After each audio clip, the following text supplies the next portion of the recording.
Young millionaire needed a date for a wedding. He never thought he'd end up marrying her. Are you seriously rejecting $5,000 to eat free food and dance for one night? Nathan Steele leaned against the counter of the tiny coffee shop, his piercing blue eyes fixed on the flustered barista in front of him. Emily Harper tightened her grip on the coffee cup she was handing to the customer in line. "I'm sorry, but I don't think being a rented wedding date is my thing," she shot back, refusing to meet his gaze. Nathan didn't miss the slight tremble in her voice. She was trying to be firm, but he could tell she was tempted. Most people would jump at the opportunity he'd just offered, but Emily wasn't most people. She was stubborn, sharp-tongued, and maddeningly unimpressed by his money. "Look, I know it sounds transactional," Nathan admitted, flashing the infamous Steele smirk that had graced more tabloids than he cared to count. "But it's not. My brother's wedding is this weekend, and if I show up alone, my family will never let me hear the end of it. I just need someone to pretend for a few hours. No strings attached. You get paid, I get to avoid their judgmental stares. Everybody wins." Emily finally looked at him, her hazel eyes narrowing. "Why me? You could hire someone from an agency. There's probably a line of women who'd fake date you for free." Nathan shrugged, his tailored suit jacket shifting effortlessly over his broad shoulders. "Because you're real. You're not like them." Emily blinked, caught off guard. Was that supposed to be a compliment? She couldn't tell. All she knew was that Nathan Steele, the youngest millionaire in New York City's real estate scene, had been walking into this coffee shop every morning for the past month, ordering an overpriced latte he barely drank, and chatting with her like he didn't have a penthouse office waiting for him. She didn't trust it, or him. "I'm not interested," she said firmly, turning her attention to the next customer. Nathan sighed, running a hand through his dark hair. He wasn't used to hearing no. Not from women, not from business deals, and definitely not from someone who worked in a place where the tip jar barely had enough to cover a cab ride. But Emily Harper wasn't just anyone, and that was exactly why he couldn't let this go. "All right," he said, stepping back and holding up his hands in mock defeat. "Just think about it. The offer stands until Friday." Emily watched him leave, his confident stride and designer shoes making it clear he didn't belong in her world. She exhaled, trying to shake off the strange mix of irritation and curiosity he always left in his wake. Nathan Steele needed a date for a wedding, and for some inexplicable reason he wanted her. By Friday afternoon, Emily was pacing in her tiny apartment, her phone clutched in her hand. She'd been thinking about Nathan's offer all week, no matter how hard she tried not to. $5,000. That was more than she made in 2 months. It could pay off her credit card bill, cover rent, and still leave enough to fix the leaky faucet in the bathroom. But it wasn't just the money, it was him. Nathan Steele wasn't the kind of man who walked into your life and disappeared quietly. He was charming, infuriating, and way out of her league. Emily groaned, dropping onto the couch. What was the worst that could happen? It was one night, and if he was lying about the no-strings-attached part, she could always walk away. Before she could overthink it, she dialed his number. "Emily," Nathan answered on the second ring, his voice smooth and confident. "I was starting to think you'd forgotten about me." "Don't flatter yourself," she snapped, her nerves making her more defensive than she intended. "I'll do it. But only because I could use the money." "Of course," he said, his tone laced with amusement. "Text me your address, I'll pick you up tomorrow at 6. Emily ended the call, her heart racing. What had she just gotten herself into? The next evening, she stood in front of her mirror, fidgeting with the hem of the dress she'd borrowed from her roommate. It was a simple black cocktail dress, modest but flattering. She tried to make herself look presentable without overdoing it. After all, this wasn't a date, it was a business transaction. When the doorbell rang, Emily grabbed her purse and opened the door, her breath catching at the sight of Nathan. He was waiting in the hallway, dressed in a perfectly tailored navy suit, his hair slicked back just enough to look polished but not stiff. "You clean up well," he said, his gaze sweeping over her with unmistakable approval. "Thanks," she muttered, trying not to stare at him. He extended his arm and she hesitated before taking it.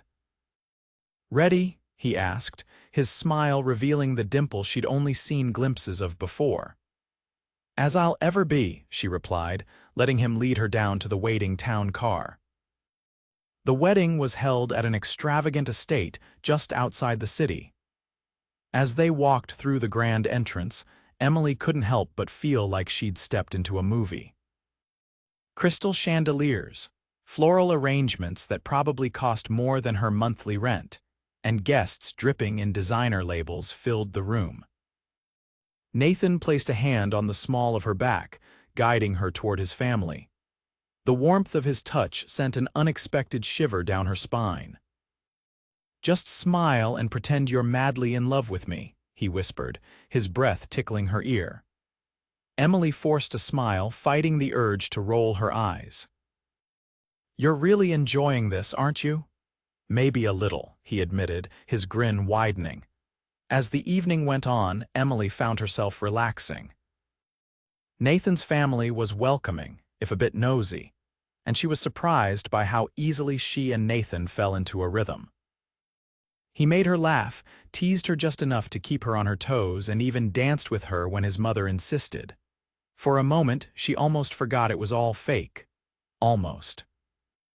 But as the night drew to a close and Nathan twirled her around the dance floor one last time, Emily couldn't shake the feeling that something had shifted between them. And judging by the way Nathan was looking at her like she was the only person in the room, she wasn't the only one who felt it. "Why didn't you tell me she was this stunning?" The voice came from behind them, smooth and teasing, as a man approached with a champagne flute in hand. He was tall, with the same sharp jawline and dark hair as Nathan, though his features were softer, less intense. Nathan groaned under his breath. "Emily, meet my brother Daniel." Daniel grinned, extending a hand. "The groom." "And clearly the less charming Steele brother, since Nathan managed to convince you to come with him tonight." Emily shook his hand, her lips twitching in amusement. "I wouldn't say convince, more like relentlessly badgered." Daniel laughed, a deep, genuine sound. "Sounds about right." "He's persistent, isn't he?" "Can we not do this right now?" Nathan interjected, his tone dry.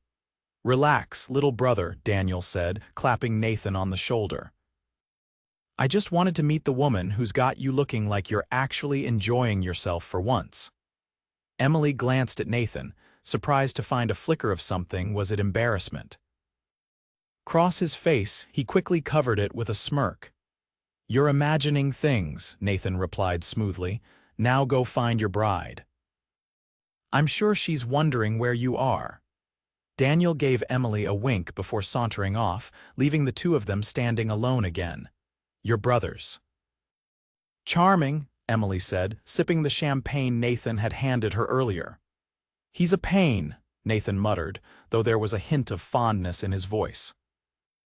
"Don't let him fool you." Emily chuckled, her gaze drifting across the room. She noticed a group of women at a nearby table casting glances their way, whispering behind their hands. She stiffened, suddenly hyper-aware of how out of place she must look among these wealthy, polished guests. Nathan followed her gaze and leaned in, his voice low and reassuring. "Ignore them." "They're just jealous," she raised an eyebrow. "Jealous of what?" "Of you." Emily gave a short laugh, but Nathan's expression was serious. "I mean it," he said, his eyes locking with hers. "You're not like anyone in this room, Emily. That's what makes you unforgettable." Her breath hitched, and for a moment she couldn't think of a single thing to say. The intensity in his gaze was disarming, and she found herself wondering if there was more truth to his words than she wanted to admit. Before she could respond, a woman in a glittering silver gown approached, her smile warm but her eyes sharp. "Nathan." I was hoping to catch you tonight. She barely glanced at Emily before looping her arm through Nathan's. Nathan's jaw tightened. Vanessa, he said curtly. He gently but firmly removed her hand. Vanessa's smile faltered, her gaze flicking to Emily. And who's this? This is Emily, Nathan said, his tone cool. My date. Vanessa's perfectly arched eyebrow lifted. I see. Well, it's lovely to meet you, Emily. Her words dripped with insincerity. Emily forced a polite smile. You too. Vanessa lingered a moment longer, as if expecting Nathan to say something else, but when he didn't, she finally walked away, her heels clicking against the marble floor. Friend of yours? Emily asked dryly. Not exactly, Nathan replied, his expression dark. Emily tilted her head, studying him. He hesitated, then sighed. Yes. A long time ago. Ah, she said, trying to keep her tone light. Well, she's clearly still interested. Nathan turned to her, his expression softening. I'm not. The sincerity in his voice sent a flutter through her chest. Before she could respond, the band struck up a lively tune and Nathan held out his hand. Dance with me, Emily hesitated. Again. Come on, he said, a playful smile tugging at his lips. I promised you free food and dancing, didn't I? She rolled her eyes but took his hand, letting him lead her back to the dance floor. As they moved to the music, Emily found herself relaxing again, the tension from Vanessa's interruption fading away. Nathan was an annoyingly good dancer, and he seemed to know exactly how to make her laugh, even when she was determined not to. But as the song slowed, so did their movements until they were swaying gently, his hand resting lightly on her waist. Thank you for coming tonight, Nathan said, his voice low. Emily looked up at him, surprised by the sudden seriousness in his tone. You already paid me, you don't have to thank me. That's not what I mean, he said, his eyes searching hers. I mean, it's been a long time since I've felt this. He stopped himself, shaking his head as if trying to find the right words. Emily's heart thudded in her chest, but before she could ask him to continue, someone tapped Nathan's shoulder. Sorry to interrupt, Daniel said, though he didn't look particularly sorry. Nathan, Mom wants to talk to you for a minute. Nathan sighed, clearly reluctant to leave. I'll be right back, he told Emily, his hand lingering on hers for a moment longer than necessary before he followed Daniel. Emily stepped off the dance floor, suddenly feeling a bit exposed without Nathan by her side. She wandered over to the bar, ordering a glass of sparkling water and trying to shake the strange mix of emotions swirling inside her. You're braver than most, a voice said beside her. Emily turned to see Vanessa again, her expression unreadable. Excuse me, Emily asked, her tone cautious. Coming here with Nathan, Vanessa said, swirling the wine in her glass. You must know how women like me tend to intimidate women like you. Emily's eyes narrowed. Women like me? Vanessa gave a small, condescending laugh. Oh, don't take it the wrong way. I just mean, you're clearly not from his world, and trust me, that world, it'll chew you up and spit you out. Emily's grip tightened on her glass, but she forced herself to stay calm. Thanks for the advice, I'll keep that in mind. Vanessa smirked, as if she'd won some unspoken battle, and sauntered off. Emily exhaled slowly, her chest tight with frustration. She didn't belong here, that much was clear. But as her eyes found Nathan across the room, laughing softly with an older woman who must have been his mother, she couldn't bring herself to regret saying yes to tonight. Because for reasons she couldn't quite explain, Nathan Steele made her feel like she just might belong after all. You looked like you needed rescuing. Nathan's voice came from behind her, smooth and familiar. He appeared at her side, holding a fresh glass of champagne as if he'd been watching the entire encounter. His presence was like a balm to the tension still lingering in her chest after Vanessa's comments. Emily glanced at him, her lips curving into a wry smile. What gave me away? The clenched jaw or the death grip on my glass? Both, Nathan replied with a soft chuckle, his gaze scanning her face. What did Vanessa say to you? Nothing I couldn't handle, she said, taking the champagne he offered. She swirled it in her hand, hesitating. She just wanted to remind me that I don't belong here. Nathan's jaw tightened, and his playful demeanor vanished. She had no right to say that. It's fine, Emily said quickly, not wanting to make a scene. She's not wrong. This isn't my world, Nathan. It could be, he said, his voice quiet but firm. The intensity in his eyes made her heart skip. If you wanted it to be. Emily blinked, caught off guard. What's that supposed to mean? Nathan opened his mouth to respond. But before he could, an older woman in an elegant emerald gown approached them, her face lighting up when she saw him. Nathan, there you are. I've been looking for you. Hi, Mom, Nathan said, his voice softening as he leaned in to kiss her cheek. And this must be the lovely Emily, his mother interrupted, turning her warm, curious smile on her. I've heard so much about you. Emily froze, heard so much. What had Nathan told her? It's nice to meet you, Mrs. Steele, she said, regaining her composure. Please call me Catherine, she said, waving off the formality. Nathan, darling, come find me later. I want to hear all about how you two met. With a knowing wink at Emily, she disappeared back into the crowd. Emily turned to Nathan, her eyebrows raised. What exactly have you been saying about me? Nothing but the truth, he said with a smirk, though there was an edge of vulnerability in his tone. That you're smart, stubborn, and have the best coffee-making skills in Manhattan. She rolled her eyes, but her cheeks flushed. You're insufferable. And yet, here you are, he teased, his hand brushing hers as he gestured toward the dance floor again. Come on. One last dance before we make our escape. Emily hesitated, glancing around the glittering room. Escape? Nathan leaned in close, his breath warm against her ear. I'm taking you somewhere better. Curiosity piqued, she let him lead her back to the dance floor. They swayed together to the slow rhythm of the music, and for a moment, the world around them disappeared. Nathan's hand rested on the small of her back, guiding her effortlessly, while his other hand held hers as if it were the most natural thing in the world. You know, Emily said softly, her gaze meeting his, you're surprisingly good at this. Dancing?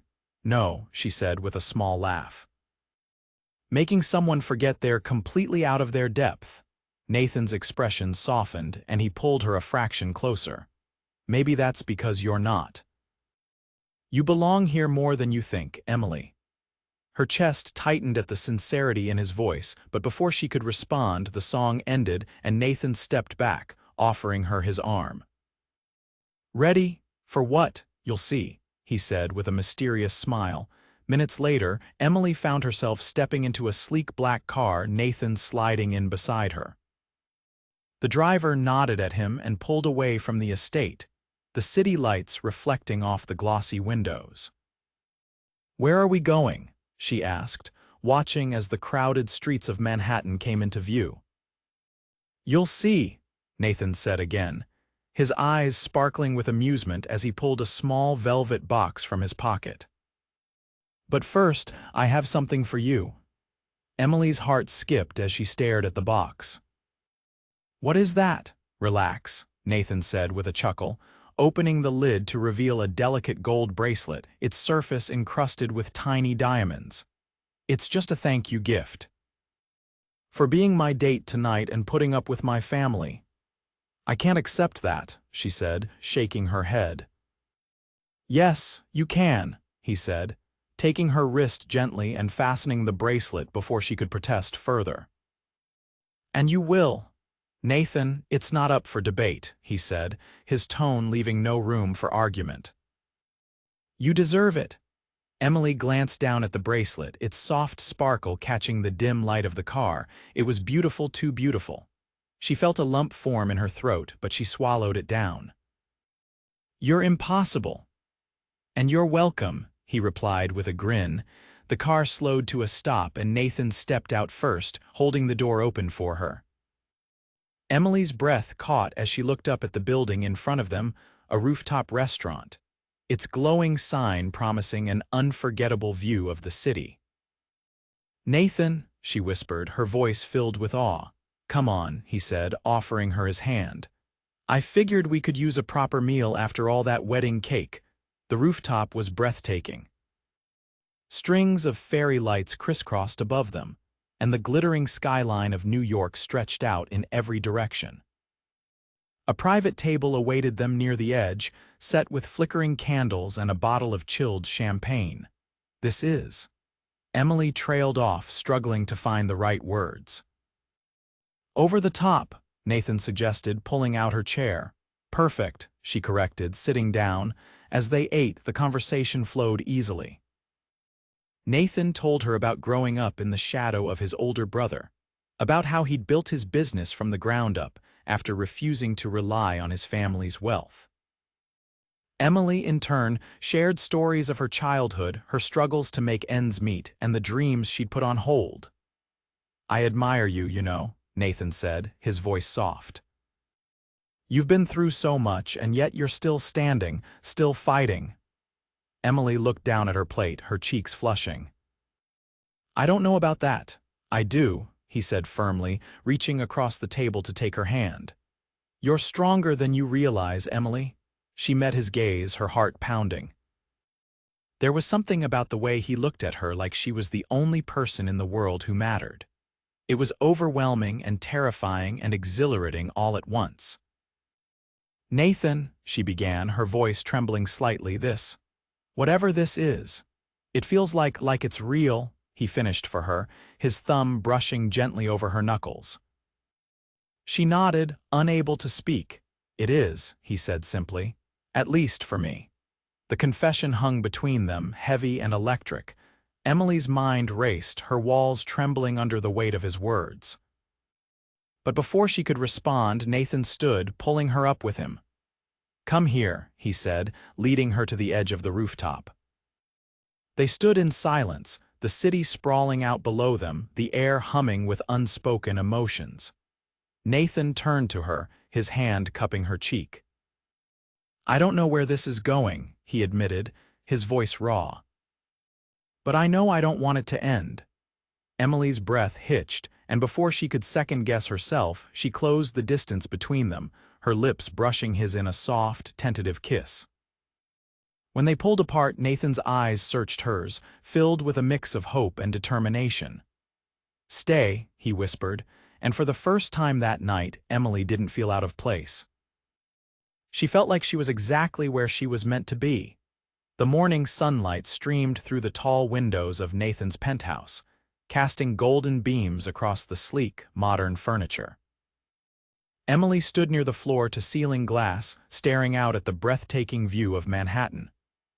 The city stretched endlessly below her, a sea of steel and glass, bustling with life. She wrapped her arms around herself, the events of the night before still fresh in her mind. Nathan's confession, the rooftop kiss, the way he had held her like she was the most precious thing in the world, it all felt like a dream. But now, in the stark light of day, reality crept in, and the walls she'd carefully built around herself began to rise again. "You're up early," Nathan's voice broke the silence, smooth and warm as he stepped into the room. He was barefoot, wearing a crisp white shirt unbuttoned at the collar and dark slacks. Despite his casual appearance, he exuded an effortless elegance that made Emily's breath hitch. "I couldn't sleep," she admitted, turning to face him. "This place is incredible." She gestured toward the penthouse, the sheer luxury of it almost overwhelming. The polished marble floors, the designer furniture, the abstract art on the walls, it was a world she'd only ever seen in magazines. Nathan leaned against the doorway, a faint smile tugging at his lips. "It's just a place. The view's better when you're here." Emily rolled her eyes, though her cheeks flushed. "You really don't turn it off, do you?" "Not when it comes to you," he said, his tone soft but serious. She looked away, unsure how to respond. Her fingers toyed with the edge of the bracelet still on her wrist, a reminder of the night they'd shared. Nathan stepped closer, his voice gentle. "Emily, talk to me. What's going on in that head of yours?" She hesitated, then sighed. "This, Nathan, all of this, it's overwhelming. Last night was amazing, but now I'm standing here in your penthouse, wearing a bracelet that probably costs more than my rent for a year, and I can't help but wonder, what are we doing?" Nathan frowned, his blue eyes searching hers. "What do you mean?" "I mean this, us," she said, gesturing between them. "You're a millionaire. You live in a world of private jets, rooftop dinners, and people like Vanessa, and I'm me. I work in a coffee shop and barely make enough to get by. How does this make sense?" Nathan's expression softened, and he reached for her hands, holding them firmly. "It makes sense because it's real. Because when I'm with you, none of that other stuff matters. Not the money, not the status, just you." Emily's throat tightened, but she shook her head. "But what if I can't fit into your world?" "What if—" "Stop," Nathan interrupted, his voice firm but kind. "You don't have to fit into my world, Emily. I don't want someone who fits. I want someone who challenges me, who keeps me grounded, who makes me laugh when I'm taking life too seriously. And that's you." Tears pricked the corners of her eyes, but she blinked them away. "Nathan, I don't want to be some temporary fling. I can't be that." "You're not," he said without hesitation. "You're so much more than that. And I'll spend every day proving it to you if I have to." Emily opened her mouth to argue, but the sincerity in his eyes stopped her. She felt the walls around her heart begin to crumble again, and it terrified her. Nathan seemed to sense her hesitation, and he stepped closer, his hands cupping her face. "Emily, I know this is scary. Believe me, I didn't expect any of this either, but I don't want to let you go. Not now, not ever." Her breath hitched, and for a moment she forgot how to speak. But then he leaned in, pressing a gentle kiss to her forehead, and the last of her defenses crumbled. "Okay," she whispered, her voice barely audible. "I'll try." Nathan smiled, his relief palpable. "That's all I'm asking for." 2 weeks later, Emily found herself in an entirely different world once again. Nathan had invited her to a charity gala, and despite her initial protests, he'd insisted on sending a stylist to help her prepare. Now, as she stood in front of the mirror in a floor-length emerald gown that hugged her curves perfectly, she hardly recognized herself. Her hair was styled in soft waves, and the diamond earrings Nathan had sent earlier that day sparkled against her skin. "You look stunning," Nathan said as he stepped into the room, his eyes raking over her appreciatively. He was dressed in a classic black tuxedo, and the sight of him made her heart skip a beat. "You're not so bad yourself," she teased, though her cheeks warmed under his gaze. He stepped closer, offering his arm. Ready to make an entrance, Emily hesitated, glancing at her reflection one last time. "Are you sure about this?" "I mean, these are your people, not mine." "They're just people," Nathan said, his voice steady. "And trust me, they'll love you, but even if they don't, I don't care. I'm not bringing you there for them, I'm bringing you there for me." Her heart swelled at his words, and she nodded, taking his arm. "Okay.